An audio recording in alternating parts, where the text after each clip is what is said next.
बिस्मिल्लाह वस्सलातु वस्सलामु अला रसूलिल्लाह व अला आलिहि व सहबिहि व वाला व बाद। इस वक्त एक बहुत रवाज बढ़ता चला जा रहा है कि ज़रा सी बात हुई, सब्र का पैमाना इतना नीचे आ चुका है और तकलीफ़ें तो पहले ज़माने से ज़्यादा नहीं हैं, मगर सब्र इतना कमज़ोर हो चुका है कि ज़रा सी बात हुई और जनाब अपने आप को कत्ल करने के दर पे हो गए। किसी को कत्ल करना भी बहुत बढ़ चुका है और अपने आप को भी। अल्लाह तबारक व तआला फरमाते हैं, वला तक़तुलू अनफुसकुम इन्नल्लाह काना बिकुम रहीमा।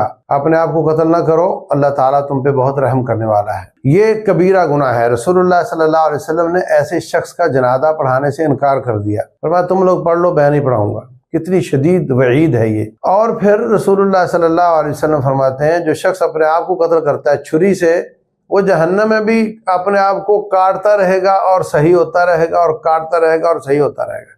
सही बुखारी की रिवायत है। और जिस शख्स ने अपने आप को वो कोई जहर पी करके, इसी तरह वो जहन्नम में भी जहर पिएगा और मरता और जीता और मरता और जीता रहेगा। जिसने अपने आप को पहाड़ से गिरा कर ख़त्म किया, वो भी इसी तरह मरता और जीता रहेगा।